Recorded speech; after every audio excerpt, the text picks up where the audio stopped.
цаас хэлгээд байна. За тэгэхээр цаас авчаад.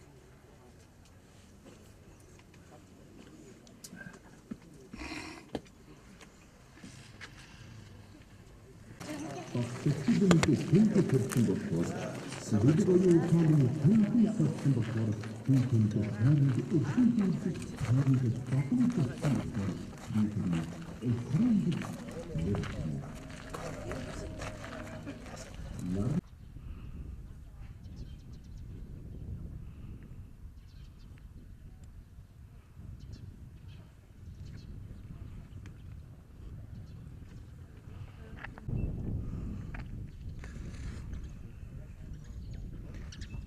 чин гаднаасаа юм шүү.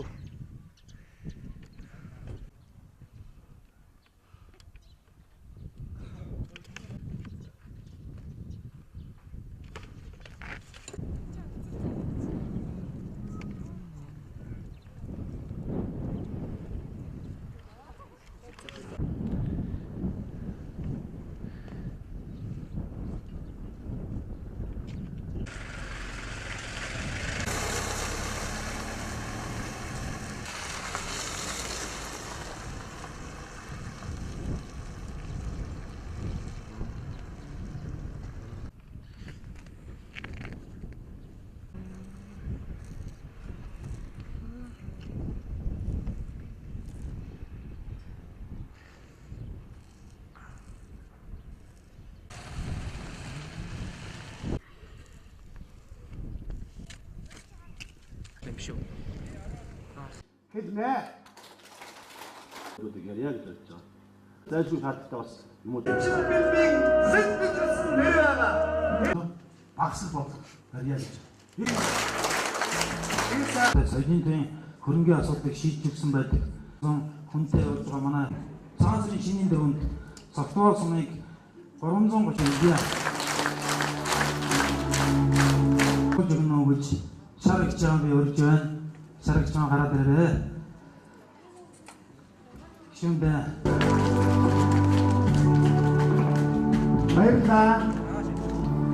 За цогцолтоочууд үнэхээр энэ сайхан халуун халагчдаа Монгол өмнөдөө явсанчлаа.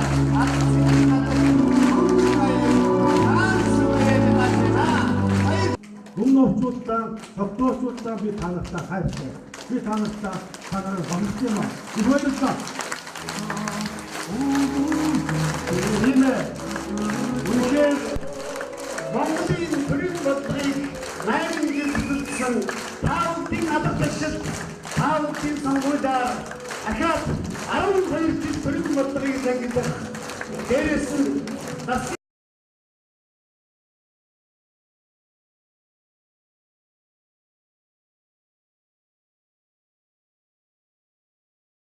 330 сумнаас өнөөдөр тогтвол сум маань жишг сум болсон.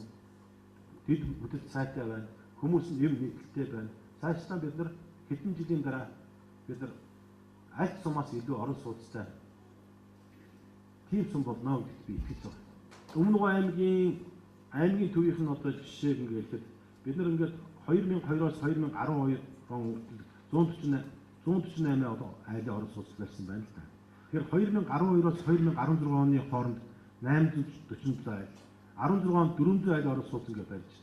Тэгэхээр бид нар 12-оос 16 онд 1300 орчим айлын орон сууц барьсан. Тэгэхээр энд өнөөдөр маш олон хүмүүс өнөөдөр ипотекийн зээлээр олж байна. Энд орсноор бидний залуучууд, бидний үеийн залуучууд, энэ хүүхдүүд, дүүнер маань хариуцлагатай болж байна. Чи сайн ажиллаж байрныхаа мөнгө төлөх хэрэгтэй. Өөрийн байртай болж. Тэгэхээр өөрийн байртай хүн нийгэмдээ их бүтээх хүн. Өөрийн байртай хүн илүү сайн ажиллана үстэй. Тэгэхээр энэ нөхцөл байдлыг бид нар хөгжлийн нөхцөл байдал, хөгжлийн төлөөх энэ зөв энэ туршлагуудыг, зөв хөтөлбөрүүдийг бид нар бол ингэж ойлгож дэмжиж явах хэрэгтэй юм аа. Өнөөдөр улсын их хурлын сонгуулийн 23 дугаар тойрогт нийт дэвшигч Даштмөрлийн Батэрдэн гишүүн маань нутгийн зам олон бидэнтэй уулзахаар ирээд байна. Улсын их хурл бидний төлөөлөн ажилласан он жилүүдэд өмнө аймаг орон нутаг тэр тусмаа зохион нутаг хийж бүтээсэн ажлууд болон бидний хамтын ажиллагааны үр дүнг өнөөдөр та бид харж байна. Аливаа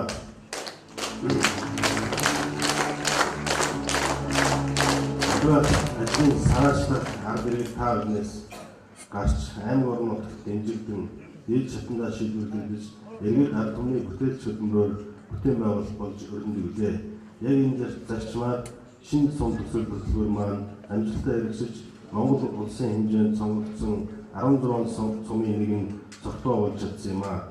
Энэхүү засгийн газрын шийдвэрийг тухайн үед засгийн газрын гишүүн Батлан хамгааллын сайд байсан Дашнамбэрлийн Батэрдэн гишүүн цогтоо сумыг сонгоход бичиг зөвтөл гарган гол хүрэхтэй ажилласныг онцлог тэмдэглэж таатай байна. Баярлалаа. Өнгөрсөн 4 жилийн 12 оны сонгуулиар цогтоочид бид бас маш зөв сонголт хийсэн гэдэг нь одоо харагддаг. Яагаад гэвэл улсын их хурлд бас Батэрдэн гишүүн маань сонгогдож, аймгийн иргэдийн төлөөлөгчдийн хурлаар Сэдэдэр маань сонгогдоод, ингээд 4 жилийн өндөрлөгөөс харах юм бол 8.5 тэрбум төгрөгийн хөрөнгө оруулалт орсон байна. Энүүний гол ажил бол засгийн газрын 330 сумаас 16хан суманд өгсөн 5 тэрбум төгрөгийн төсөлтэй жишг сумын төсөл манай сумд хэрэгжсэн байна. Энэгээр хэрэгжснээрээ манайх бас авт зам, гэрэлтүүлэг, явган хүний зам, тэгээ доогоороо бас Улаанбаатартай адилхан хэмжээнд амьдрах дэд үтсийг хийж явснараа бас хамгийн сайн талтай.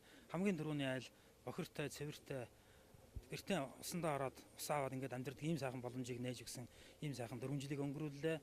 За энэ удаагийн сонгуулиар бол манай гишүүн маань бас 23 дугаар тойрогтоо нэр дэвшээд цогтоо сум дээр уулзалтаа хийгээд ирсэн байна. За үүнийг далимдуулаад бас хэлэхэд бол ер нь бол өнгөрсөн 4 жилийн сонголтыг баталгаажуулж ërих 4 жилд хийх ажлаа бас цэгнэх хэрэгтэй. Цогтоо сумын хувьд бол бас дэд үтс үнэхээр сайжирсан сайхан сум болж байна. Одоо бид засгийн газрынхаа мөрийн хөтөлбөрийг хэрэгжүүл, засгийн газрынхаа бодлогыг дамжиж үйлдвэрлэлийн чиглэлд бас явж байна. Баялаг бүтээгчид болгон зарласан манай сум маань ингээд явж байна. Тэгээд цаашдаа бас гисүүнүгэн дэмжиж, аймгийн иргэдийн төлөөлөгчдийн хуралд сэдээгэн дэмжиж ингэж гаргаад бас цогтоо сум маань дараагийн 4 жил илүү санаар цэцгэлэн хөгжих болтугай хөгжих болно гэсэн итгэл дүүрэн гэж ажиллаж амьдарч цааж байна.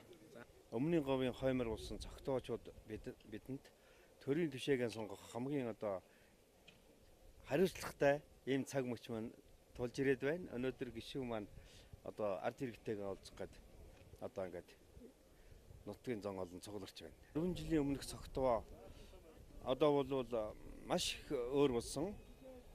Энэ бол одоо манай төрийн төвшөө одоо Өмнө Говь аймгийнхаа засаг захиргаа иргэдийн хурлын төлөөлөгчд сум орныхон засаг захиргаатай сайн нягт холбогдож ажиллаж Өмнө Говь руугаа чиглэсэн одоо хөгжлийг авчирсан байна.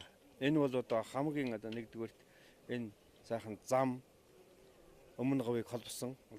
За тэгээд манай сум одоо ингээд шинэ сум төсөлд хамрагдсан. Энэ бол одоо хамгийн одоо сайн зүйл нь бол ерөөсөн зам харгуугаас эхлээл байж байна. Манай сум бол шинэ сум төсөлд хамрагдсан аймгийнхан анхны сум. Батэрдэн гишүүнд ажлын өндөр амжилт хүсье. Зорьсон зорилгодоо хүрээрэй гэж хүсэж байна. Тэгээд оюутан залуучууд би өөр оюутан байсан. Энэ жил төгсөөд ирсэн. Эзэмсэн мэргэжлэр их нутагтай ажиллацгаая гэсэн ураатай тэтгэлэг хөтөлбөр олон үйл ажиллагаа зохион байгуулсан.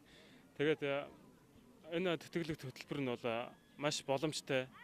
Манай сумынхаа залуучуудыг бол уриалмаар байна. Энэ тэтгэлэг хөтөлбөрөөр хамрагдаад сум орон нутгад ийж ажиллах боломжийг нээж өгж байгаа Батэрдэн ахта маш их баярлж байна. Сайн оюутан хөтөлбөр нь болохоор нэг сургалтын төлбөрөөр төлөх боломжгүй оюутнуудад туслалцаа үзүүлэх зорилгоор энэ бол өстэй маш боломжтой. Тэгээд ер нь бол сургалтын төлбөр гэдэг бол оюутан хүний хувьд маш асуудалтай эцэг гэхийн мөнгө олоход маш асуудалтай болсон. Тэгээд улам их сургалтын төлбөр их нэмэгдэж байгаа. Тэгээд илүү их боломж олгосон их боломжтой хөтөлбөр. Тэгээд нэг сургалтын урт хугацааны болон богино хугацааны зээл олгож байгаа. Тэгээд нийт оюутнуудаа бол энэ хөтөлбөрийг сонирхож үзээрэй гэж хэлмээр байна. Тэгээд Өмнө Говьаа өөрсдөө хөгжүүлэх гэсэн энэ ураа бас ямар бодогдож байна? Мэдээж Өмнө Говь нутгийг бол Өмнө Говьлон хөгжүүлнэ шүү дээ, тийм ээ. Энэ талаар бас минь юу гэж бодтой явдаг. Сургуулаа төгсөөд ирэн хаана ажиллах бодлоо байгаа? За би бол Монгол Улсын их сургуулийн 2 дугаар курсын оюутан. Тэгээд мэдээж сургуулаа төгсөөд их нутагтаа ирж ажиллана. Тэгээд Батэрдэн гишүүний маань санаачлагаар нэг эзэмшилсэн мэргэжлээр их нутагтаа ажлыг хөтөлбөрт нь болохоор манай нутгийн ах эгчнэр зүүн их хамрагдсан байлээ. Тэгээд би бас маш их хамрагдахыг хүсэж байна. Тэгээд цаашид хичээлдээ маш их шамдан суралцаад тэгээд чадвартай боловсралтай боловсон хүчин болоод тэгээд Өмнө Говь нутагтаа ирж ажиллана гэж бодож байгаа.